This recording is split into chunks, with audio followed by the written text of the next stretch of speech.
आणि त्यामुळे कोणाला असं वाटत असेल एखाद्या संघटनेची खून आपण साधून घेतली तर त्या संघटनेचं अस्तित्व असेल असं कधी होत नसतं. फक्त एकच आहे की सामान्य माणसाशी आपला संपर्क हा नवीन काय आपण ती सांगितली पाहिजे तर फारसे अक्षर त्याच्यामध्ये येणार नाही. माझी ग्रुप आणि ही मंडळी काम करतात त्याची कल्पना ऐकून होती. आज तुम्ही सगळे तिथं आणि राष्ट्रवादीच्या संघटनेमध्ये काम करण्याची तयारी ठेवली. तुम्हा सगळ्यांचं मी या ठिकाणी अंत्यकरणापासून स्वागत करतो. आता जवळ आली.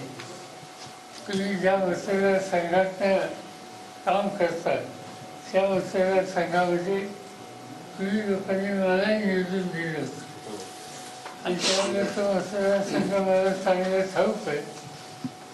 तुम्ही सगळ्यांनी एकजुटीने आपली शक्तीपणा लावली तर आपण एक अनुकूल अशा भारताचा निकाल या मतदारसंघात घेऊ याची मला खात्री.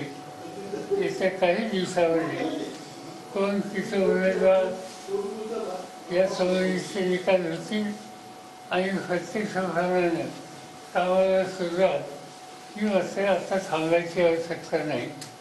तुम्ही फरक गेल्याच्या नंतर एक संच तयार करा. घरोघर कसं जायचं लोकांना सांगा. उद्याची आमची नीती काय ते सांगा. खुणीची माहिती लवकर देऊ हेही सांगा. आणि एक प्रकारचं वेगळं वातावरण आज त्या ठिकाणी अनुकूल आहे.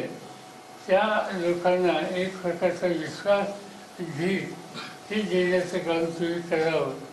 या कामात तुम्हाला यश मिळेल याची मला पूर्ण खात्री आहे. पुन्हा एकदा तुम्हा सगळ्यांचं अंत्यकरणापासून स्वागत करतो आणि माझी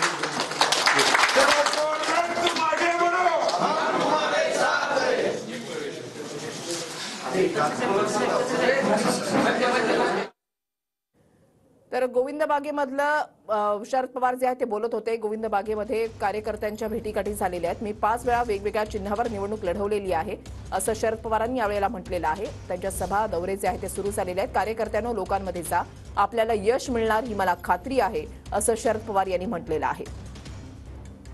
गोविंद बागेमध्ये आज कार्यकर्त्यांची गर्दी होते. शरद पवार यांना भेटण्यासाठी पक्ष आणि चिन्ह याच्याबाबत विधानसभा अध्यक्षांनी जो निर्णय दिला त्याच्यानंतर आता गोविंद बागेमध्ये पहिल्यांदाच कार्यकर्ते जे आहेत ते शरद पवार यांच्या भेटीसाठी पोहोचलेले आहेत.